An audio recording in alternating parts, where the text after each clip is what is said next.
Hello, Squirrel Tribe. So in today's video, we have rates rise and more customers cancel their streaming services. Angry Walmart shoppers. Retailer will begin charging penalties and fines for doing this. New York City Mayor Eric Adams flips the script on Texas and is preparing to unleash his new plan on Greg Abbott's illegal migrant asylum seeker busing scheme. Florida homeowners in a panic after getting ripped off by a new home builder. Plus, all these cities along the East Coast are sinking, but not before they first get pummeled by a weekend snowstorm blast. This new normal has forever changed America's lives. Welcome to the Squirrel Tribe. If it's your first time joining us, glad you're here. If you're back for the second, third, 85th, 147th time, thank you for being here again. I appreciate you and I love you all immensely. All right, first up, Walmart and the new $500 fine. Get this. Other retailers, too, have been offered tax breaks to tackle the issue of abandoned carts after locals end up furious about retailers and the growing problem of abandoned shopping carts. Basically, in summary, residents in Edmonton, Canada, are frustrated with the increasing number of abandoned shopping carts that are scattered throughout the city, including in neighborhoods and parks. In 2022 alone, over 3,000 carts were found and subsequently sent to recycling plants or scrapyards. The situation has exacerbated. The situation is exacerbated by carts often being filled with garbage or contaminated, leading to calls for action against retailers. Rick Belcher, who is a 76-year-old local in Edmonton, Canada, suggested imposing fines of up to $500 per cart to compel retailers to keep their carts on their premises. This proposal echoes measures in other cities. For instance, in Encinitas, California, which I know I butchered that, y'all, and I'm sorry, retailers are already fined $100 for each abandoned cart. Residents like Michael George and Lawrence Fulton expressed similar frustrations, highlighting the cart's ubiquity, I think that's the right word, and the litter they often contain. Local lawmakers are advocating for more stringent penalties. Joy Lenz, who is a council member, emphasizes the need for accountability, noting that some carts are left wandering for months. Then you have Heather Graham, not the actress, but another person, a mayoral candidate in Pueblo, Colorado, proposing a tax relief for stores implementing cart lock systems. Walmart has reportedly shown willingness to assist in recovering abandoned carts. In Cannon City, Colorado, or Colorado, I think that's how you're supposed to say it. You're supposed to really pronounce that A. Failure to address the issue is now considered a misdemeanor. Morro Bay, California is considering new measures where retailers would have 3 days to retrieve carts notified by the police, facing a $50 fine for non-compliance. Similarly, in Fort Worth, Texas, stores are charged $50 to reclaim carts reported by residents. Overall, the issue of abandoned shopping carts is prevalent in various cities, prompting calls for more robust action and penalties against retailers. Here's the problem. Target, I don't know if you guys have ever been to a Target that already has that locking system implemented on their shopping carts. The first time I ever went to the Target that had that, this was probably 7 years ago, 7 years ago, I had to park way out in the boonies because it was around the holidays. And so it was a very busy shopping center. And I'm pushing this Target cart because I bought a bookcase for my kid, and I'm pushing it and I'm regular walking speed, and in the middle, literally in the middle of the walkway or the aisle where the cars are parked, I was probably 2 or 3 aisles over from the front door and maybe halfway back, right? And I get almost to my car and I'm pushing and it literally just locks up. And y'all, when I tell you that I hit the front of that shopping cart with my chest, like I wasn't expecting it to stop. So it stopped and I was still walking. First off, that hurts. Second off, I felt really stupid because I'm like, did I do something wrong? Did I break this shopping cart? I had no idea what was going on. Here I have a shopping cart with a heavy bookcase in it and some other things that I now have to either leave all my stuff in this shopping cart to go get my car to bring my car to my shopping cart, or I have to, pretty much that's the only option, or you try to carry everything at once, which is not going to happen if you have a heavy bookcase and other things, and then carry it to my car. Personally, I am not a fan of locking shopping carts like that. And for them to, any of the cities to say there's going to be a fine for abandoned shopping carts, Well, I don't see how personally you can implement that. It's not like they have an employee who goes around the city looking for the shopping carts that unfortunately a lot of the homeless population end up carrying or taking off with and using it as their mobile home, if you will. If that's what you want, then hire somebody for the city who goes around to the homeless areas and brings the carts back. I feel like that should be a city problem as opposed to a shopping center problem. That's me personally, because then the next step is these shopping locations, whether it is Walmart or Target or even like Home Goods and TJ Maxx and Marshalls, they have shopping carts also. It's going to get to the point where these retailers say, well, we don't want to pay have to pay these fines for all these shopping carts that the homeless population, generally speaking, are the ones who are taking farther and farther away, right? So they're just going to get rid of them altogether. How does that help you buy the things you need? When an 80-year-old woman needs to go in for a 40-pound bag of dog food at Walmart, how is she going to get that from the store to her car? This, in my opinion, y'all, because y'all know how opinionated this squirrel is, in my opinion, is just another way that they are going to make it so that we are happy when brick and mortar goes away and everything has to be delivery. Because you're not going to want to pay the fine, right? Because if they have to start paying fines, the prices of the things inside the store, they're going to go up. If they take away the carts, then you're not going to want to go in there because you can't buy all the things you want and carry them to your car, right? So then you're going to order online and have it delivered. Y'all see where this is going, right? They're trying to say it's a visual issue or carts on the streets issue. This is still just one more little baby step into implementing everything being done digitally online. So that's my thought there.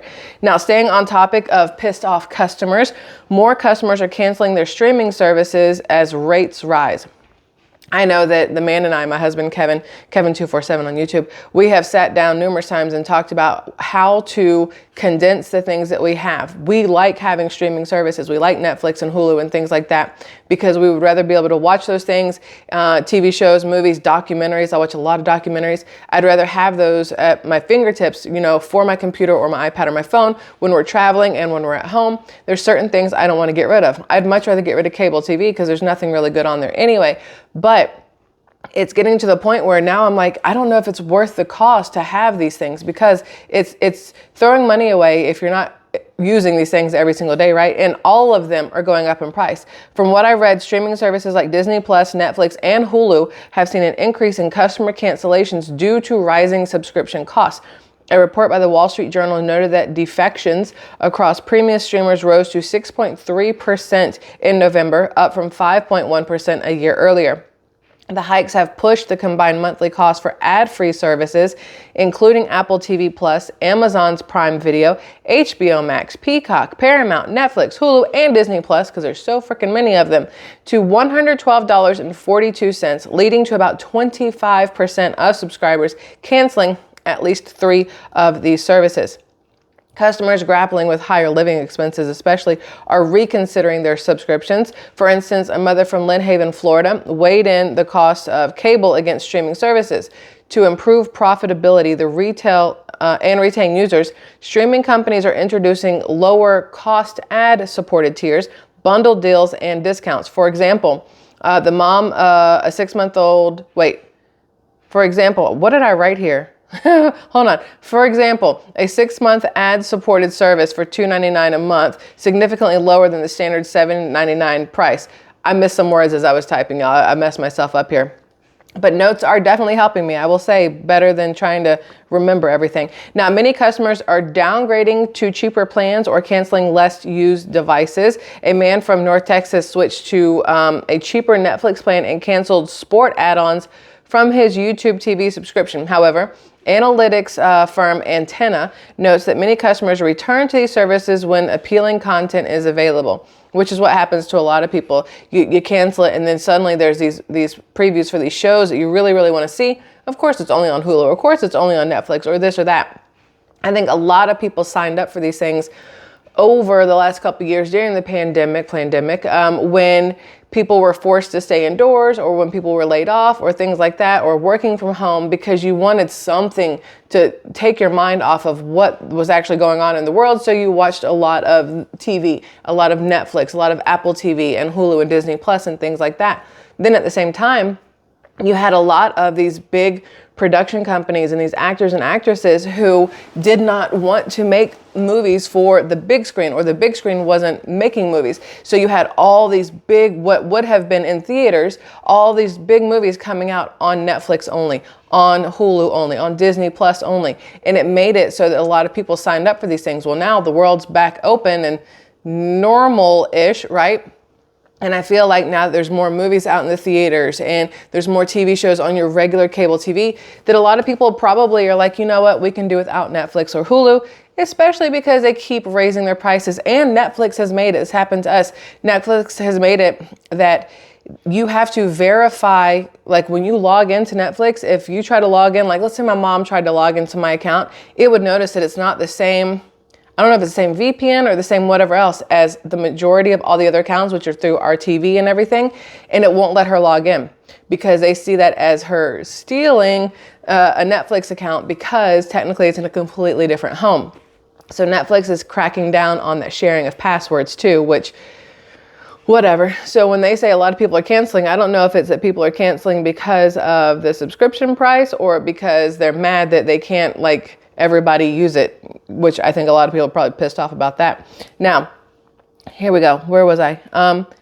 Sorry, I lost myself. Okay, streaming companies are seeing a significant uptake in their lower priced ad-supported ads. For instance, nearly 60% of new Disney Plus US customers in November opted for the ad-supported tier, a significant increase from the 25% in December of just last year, 2022. It's 2024, my dudes. We're literally in it. It's going to take me at least a month before I remember this is 2024, and I will continue to say last year, thinking 2022, but last year is now officially 2023. We have to remember that. Similarly, over 1/3 of new Netflix US customers in November chose the ad tier. Bundled offers like Verizon's $10 monthly package for Netflix and HBO Max's ad-supported tiers are also gaining traction. Now, despite these strategies, customers like this one father in Boston, they are questioning the value of their streaming subscriptions, especially after recent Hollywood writers and actors strikes, which led to a noticeable reduction in content. Byrne, who pays for multiple streaming services on top of cable, is considering cutting back on some subscriptions due to underuse and lack of content. And that's what I was saying. I want to get rid of my regular cable TV because we do not watch it enough. Now, getting in touch with a customer, like a real live customer service representative on anything these days is almost like pulling freaking teeth. I have not been able to get in touch with anybody, so I have to drive my happy ass down to a location to walk in to find a human, hopefully, and say, listen, all I want to do is cancel my freaking TV. I don't need it. All I need is my internet. Oh, y'all, that was awful. Anyway, all I need is my internet and I can stream everything else. I can do YouTube TV if I really want to, which I don't even think I want to do that. I think it's like $75 a month, which is not bad for everything it has. But I do not want my regular TV package anymore because they keep raising the prices without telling anyone. That is shiesty, in my opinion. So now we do have big problems hitting the East Coast also, just so you're all fully aware. Okay, hold on. I made green tea earlier and I need a sip. My mouth is all dry. Okay, at least it's not too hot anymore. So there's that. Hold on. Okay, we have big problems hitting the East Coast. First, we will start with the pounding weather and snowfall coming to all these people living in these states and cities, and the warm weather we all got to end last year with, but is a distant memory. In fact, for veteran New Yorkers, not only was December super mild, now ranked as the second warmest December ever recorded, but 2023 is now ranked as the warmest year ever recorded in Central Park. 2023 was the warmest year recorded in history, with 2020, 2016, 1998, and 1953 following behind it. Is this climate change in the works or weather manipulation based on political motives? Those are the two questions that everybody wants to know the answer to, right? But if watching Leave the World Behind last night wasn't enough of an incentive to keep you out of the city, well, then maybe this will do it.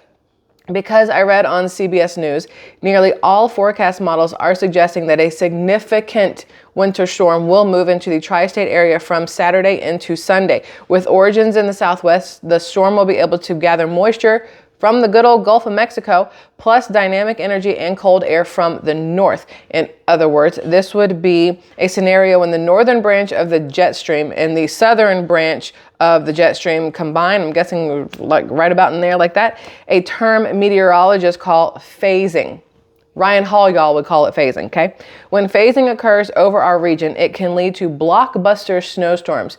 Think day after tomorrow, but really fingers crossed, not day after tomorrow. Phasing over our area happens to be very common in winters that feature the phenomenon known as El Nino, which we are currently in case you were wondering. Now, forecast models are predicting various amounts of snow or varying amounts of snow for the system. It appears that many locals may double or even triple the amount of snow they saw for all of last winter. So get ready, bundle up, gather up some firewood, stock up and stockpile now. Hot cocoa and marshmallows also should be on your list of what to stockpile and hold up, gather right now. Now, I will say that as somebody who lives in Florida and does not see snow, I am envious of the ones who get snow. Until I see the pictures and hear the horrific things that happen with the power failures and accidents because of ice storms and everything else. And then I'm like, no, I'm good down here without the snow. I'm okay. But for those of you who live in these areas that just get pounded by snow, God bless you all, because I don't know how you do it. It's one, I know it's gorgeous when it's not gorgeous, you know, but I know your electric bills, your gas bills have got to be through the frickin' roof in the winter, especially with the way these electric companies, these gas companies are charging people like we all just have money falling out of our butts these days. So hopefully nobody is having those issues right now where your electric bill or gas bill is so high. It's like, do we eat this week or do we stay warm and survive? Like, I know there's probably a lot of people going to be in that situation with this storm that's coming up. So keeping every single one of you in my thoughts and prayers. Now, it does unfortunately get worse. And I hate doing this. I hate saying, but wait, there's more, but wait, there's more. So a study has found that from New York City to DC and beyond, cities on the East Coast are sinking. And here we thought California would be the first one to sink and just fall off into the ocean, right? Now, this is a full article I'm going to read you guys. I did not summarize it. This is the whole whammy. Major cities on the U.S. Atlantic coast are sinking, in some cases as much as 5 millimeters per year, which doesn't sound like a lot, but it's still where you live is sinking. So it's a lot. Now, that is a decline at the ocean's edge, that well outpaces global sea level rise, confirms new research from Virginia Tech and the U.S. Geological Survey. Particularly hard-hit population centers such as New York City and Long Island, Baltimore and Virginia Beach and Norfolk are seeing areas of rapid subsidence.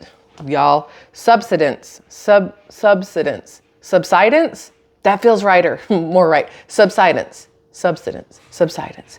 Whichever way, potato, whatever, or sinking land. It means sinking land, alongside more slowly sinking or relatively stable ground, increasing the risk of roadways, runways, building foundations, rail lines, and pipelines, according to a study published today in the PNAS Nexus. Listen, y'all know how I feel about rail lines and pipelines. We're just going to keep moving. Continuous, unmitigated subsidence or sinking on the U.S. East Coast should cause concern, said lead author Leonard Owenhin, graduate student working with Associate Professor Manucher Sherzai. Y'all, can people just have easy to pronounce names? Professor Manucher Sherzai. No clue if that's right or not. That works at Virginia Tech's Earth Observation and Innovation Lab. This is particularly in areas with a high population and property density and a historical complacency toward infrastructure maintenance. Historical complacency, meaning not giving two craps about maintaining your infrastructures, which pretty much is what has ruined condos everywhere lately. If you guys remember that condo that was, I believe it was Miami, that toppled and killed numerous people because the people who owned it did not want to keep up with maintenance because they'd rather pocket the money than take care of the infrastructure. Yeah, that's what they're talking about here. I feel like that's what our government does to us, but that's off topic anyway. Now, Sherzai and his research team pulled together a vast collection of data points measured by space-based radar satellites and used this highly accurate information to build digital terrain maps that show exactly where sinking landscapes present risks to the health of vital infrastructure. Using publicly available satellite imagery, Sherzai and Owenhin measured millions of occurrences of land subsidence, spanning multiple years.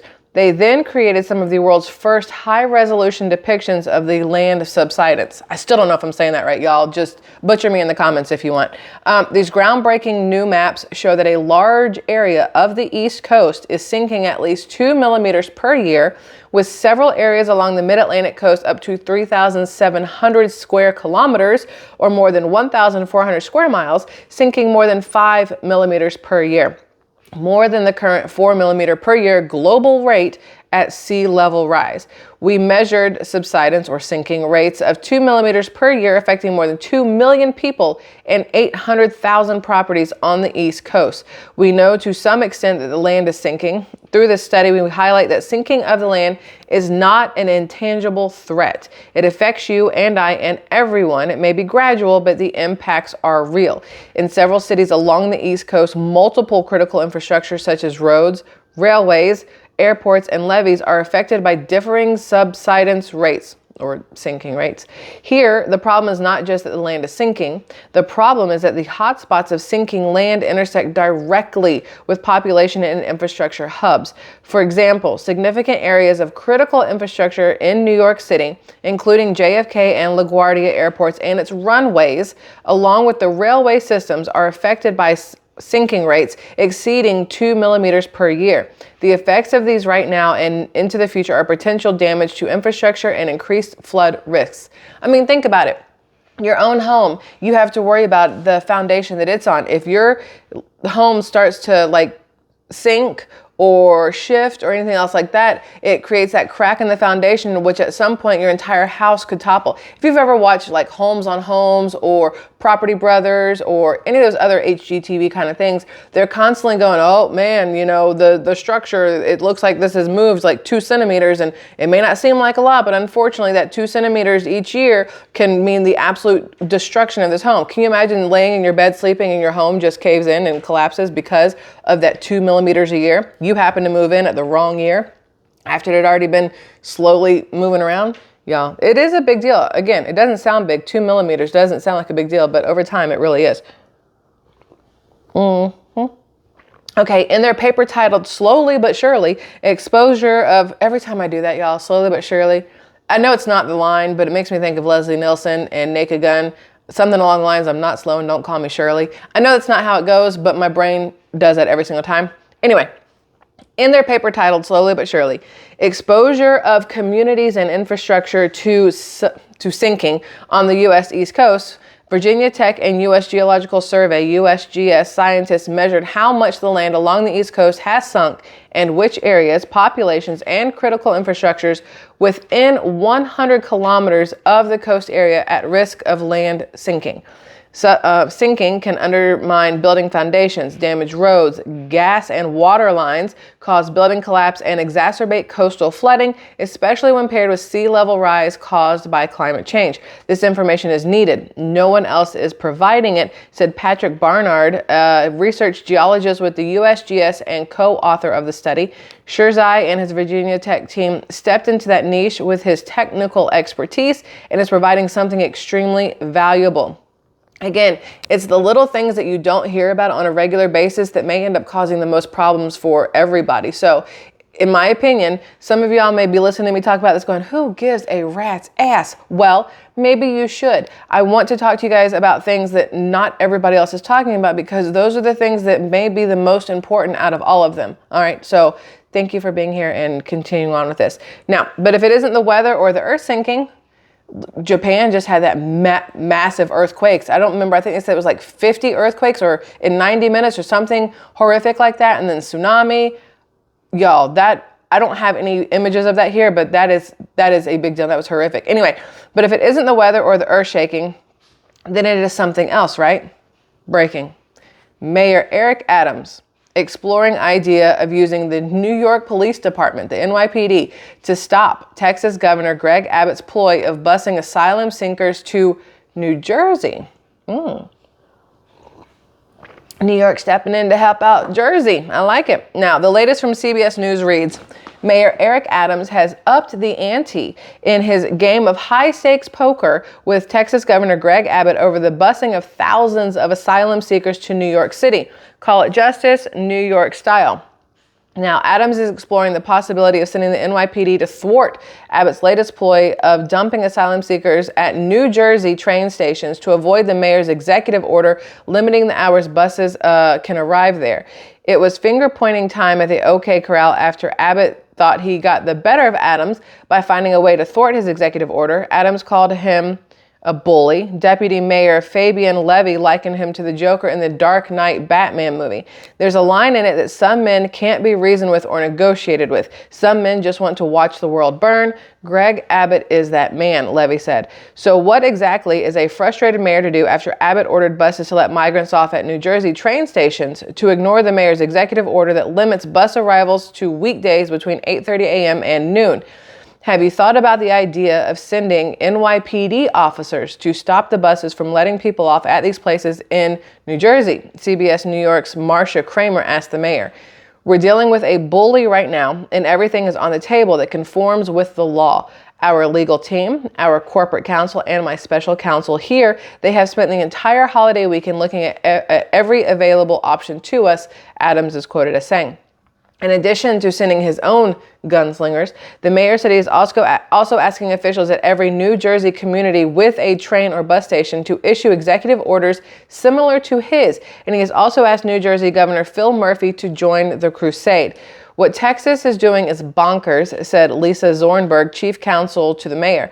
They have tried to shut off communications so that we have ghost buses that are arriving en masse any time of day, any time of night, on the weekends when we are least able as a city to staff and meet any emergent needs of people coming on buses.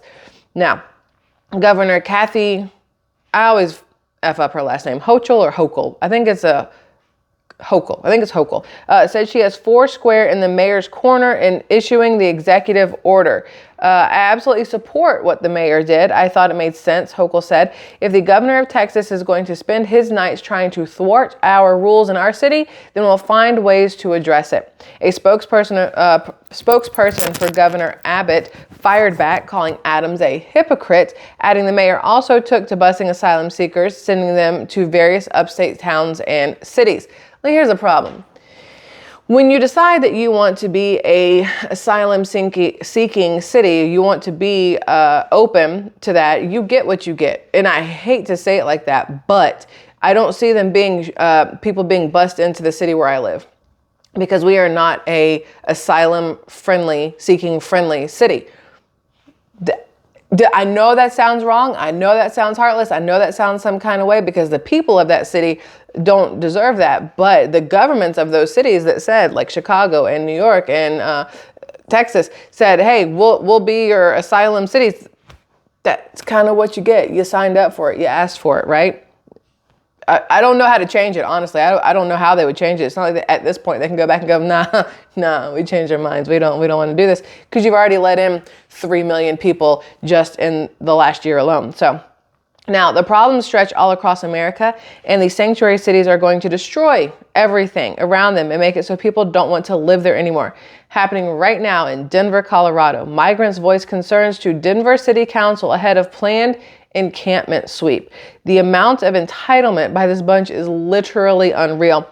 And states like Colorado and cities like Denver give them a voice and rights to vote, it seems. Plans for a homeless encampment sweep Wednesday morning, today, are still a go after dozens of migrants who live there voiced concerns at Denver City Council on Tuesday night, last night.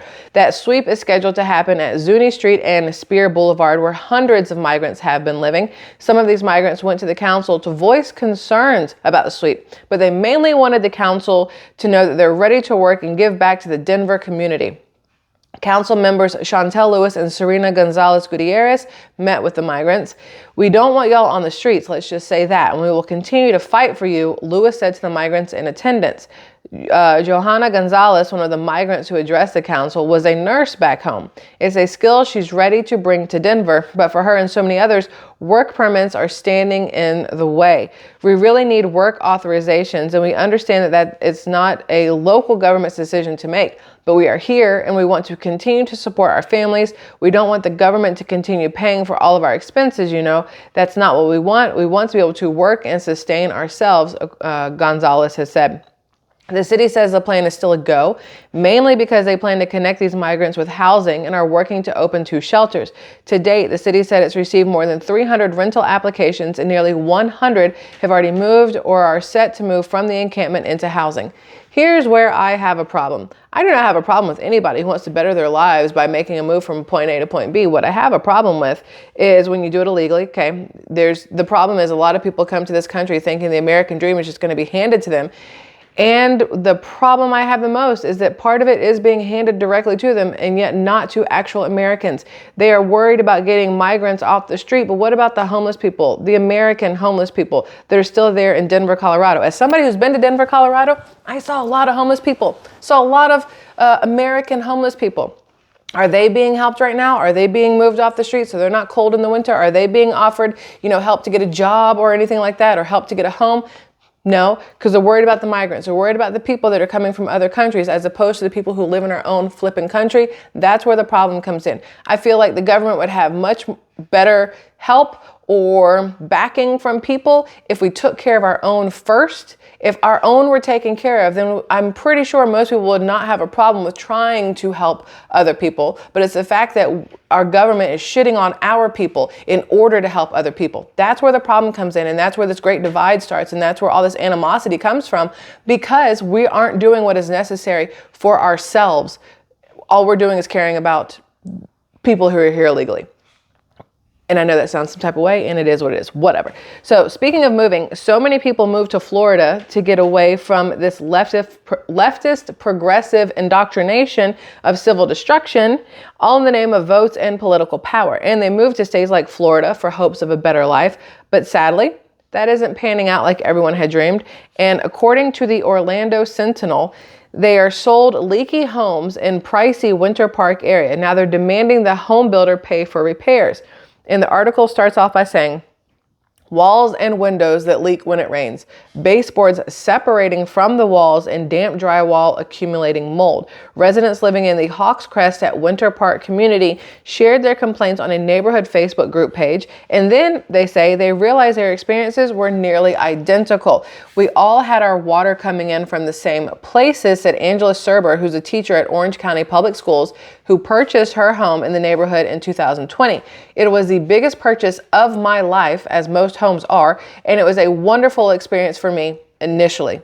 In summary, about a year after purchasing her home, Serber started noticing structural issues, including loose baseboards. A heavy downpour revealed more severe problems. Water leaked through her walls by her window, soaking the shutters and saturating the carpet corners. Serber, feeling helpless and scared, is among 35 residents of Hawks Crest neighborhood, Winter Park, seeking a resolution with Taylor Morrison Home Corp, the home builder, for necessary repairs. The community, which was built between 2019 and 2020, consists of 230 one- and two-story homes. Residents, through Morgan & Morgan law firm, filed a demand for arbitration in September, alleging poor construction practices by Taylor Morrison or its subcontractors. The issues include significant water intrusion and damage, with claimants each seeking at least $60,000 for repairs. The attorneys are concerned that the damage will worsen with each rainfall. Now, Taylor Morrison's spokesperson, Aaron Christick, expressed the company's willingness to work with homeowners for repairs, but refrained from commenting on specific arbitration issues. Mitchell Shermer, the attorney representing the claimants, criticized the company's response and questioned the construction quality. I mean, really, you got to question it? Clearly, if you got 35 homes already leaking, there's construction issues, quality issues. Now, an engineering report by Exponent identified multiple construction flaws, including inadequate stucco reinforcement, improperly installed windows, and poorly sealed joints, leading to limited drainage and potential water intrusion. Caroline Johnson, who is another claimant, expressed her disappointment and sense of deceit upon discovering water damage and mold in her new home. Despite negotiations with Taylor Morrison and multiple inspections, the issues, including mold, were not resolved. Shermer noted the inadequacy of the builder's warranty process. Taylor Morrison plans to involve its stucco contractors in response to the filings. Meanwhile, residents like Johnson seek a prompt and effective resolution, emphasizing the health risks posed by ongoing issues like mold. Now, I would like to point out the time frame they said, 2019, 2020 is when these homes were built. My nose itches again. Here's my thought on this. As somebody who has been in the construction field for a good portion of my life, I would like to say that in 2020, there were major issues with finding labor because, again, everybody was supposed to stay home. Now, construction, people like that were still considered essential workers, like nurses and police officers and people who worked at grocery stores. Random use of an essential worker. I don't see how it's essential, but anyway, for contractors, maybe sometimes, but certain things could have been stopped that they kept pushing, like these home builds. People kept going to work, kept building. Not everybody could, and there is always the possibility that when labor falls off, a lot of companies hire the first person that is looking for a job and will accept cash under the table and knows how to pick up a hammer and follow directions. Doesn't mean they know what they're doing. And then you have instances like this, where your Winter Park home neighborhood, what is it? Something Nest. I lost it where I was talking about. Hawks Crest neighborhood, you end up with homes that are subpar because either the contractor hired subcontractors to do the work, or because there were so many supply chain issues for a while, they swapped this for that, knowing or without knowing that will not do the same thing as this, and then you're going to have issues like the leaking and everything like that. If you use the wrong caulk, you're going to have a lot of leaking. If you don't put everything there's a lot of stuff, but if you don't do things correctly, you're going to have a lot of issues. And here they are.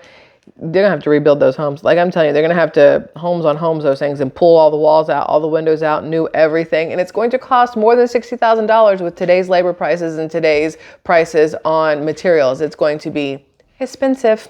So it just seems like right now, no matter where you go, it is becoming increasingly harder and nearly impossible to escape the stronghold and grip of disaster, as shared by millions of people across the U.S. And although they want to tell us that inflation is nearly back to normal, but high prices have changed Americans' lives. You know it and I know it. This is one quick read, so I will share with you what I read from KSL News Utah to kick off the new year. So they said, the winter holidays typically make for busier times at the Open Door Pantry food shelf in the Twin Cities suburb. On the Monday before Christmas, the day's food appointments were nearly full. Nearly 100 volunteers quickly and methodically sifted through thousands of pounds of freshly donated food. The daily appointments are booked solid through the end of January, and demand has been overwhelming for the Open Doors other community-based food distribution events. While 2023 was the year that meaningful progress was made on slowing down painfully high inflation, 33 months worth of fast rising prices took their toll on many Americans, especially those with lower incomes. To that point, this year also marks a record year for food pantry visits in Minnesota and beyond, in many cases by a country mile. The years of inflation, they stacked up on top of each other, said Jason Viana, the Open Doors executive director. We were seeing the impact of rising wages, but inflation wiped all that out.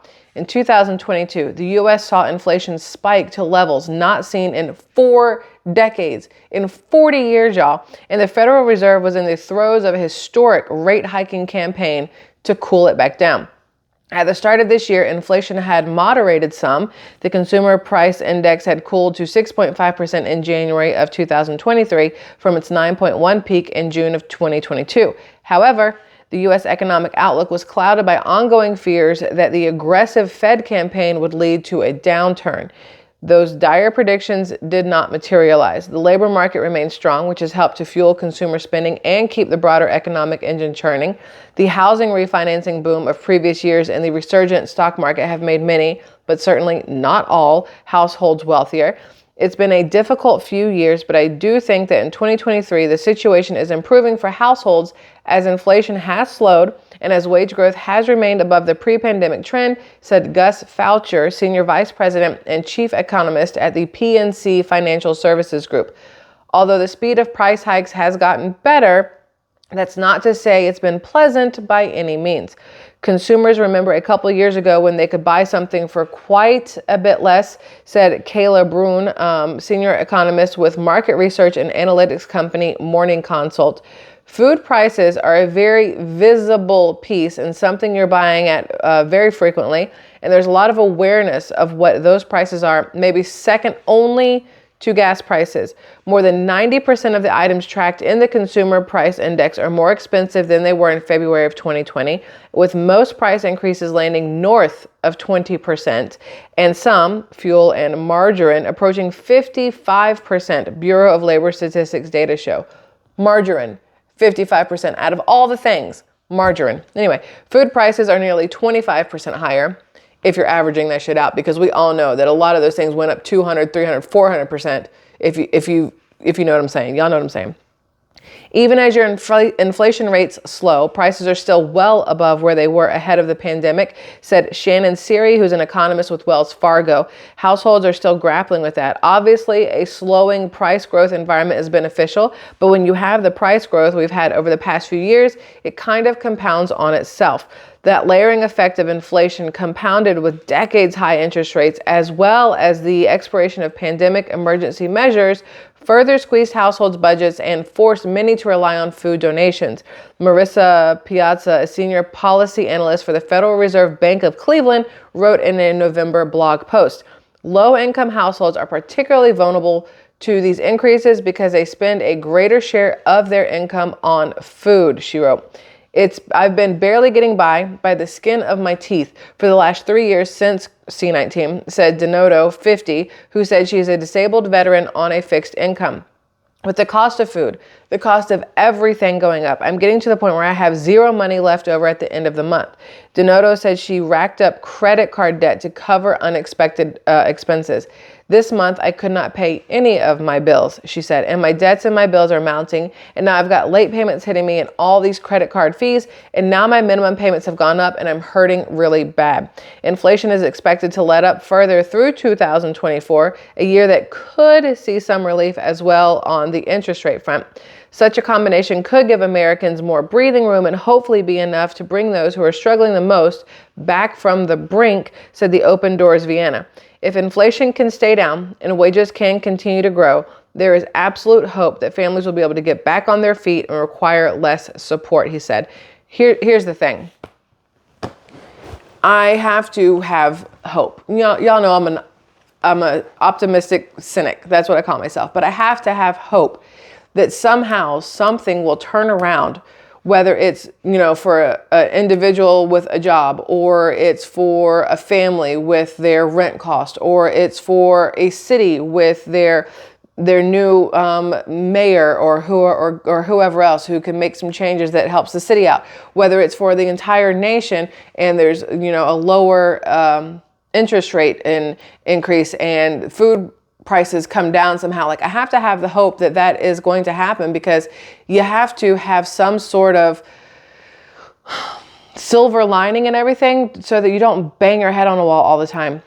You have to hope that this American dream is still out there somewhere and just gotten kind of kicked down the road or covered up a little bit over the last couple of years. And hopefully we as a people can find a way to get that back. I mean, you got people working their entire lives, working their hands to the bone, and now at 80 and 90 years old are getting kicked out of their homes because they can't afford property tax on it, even though they've been there their entire lives, because taxes are going through the roof. And, Social Security isn't doing crap to cover what inflation has done to everything. So I'm hoping that 2024, and I know hope isn't really an answer for anything, but I still want to hold on to a little bit, because without it, this place would be a very, very dark place if nobody had hope. So I'm going to hold on to a little hope, and then also do my part to try to make the changes. That's what comes next. We have to do our parts to make the changes that we want to see. You have to be the change you want to see. I don't know where I heard that, but I've heard it somewhere. Be the change you want to see. If y'all know where that's from, tell me, because I don't know. I just recognize the line popped into my head. But anyway, I am hoping that 2024 is better for each and every one of you that are watching this, and everybody you know. I don't want anybody to have a worse year this year than they did last year, because that would just suck. So Squirrel Tribe, thanks for being here for this and let me kind of, again, run my mouth on random things. I appreciate it immensely. I'm going to go warm up my my tea that's gotten a little bit cold now.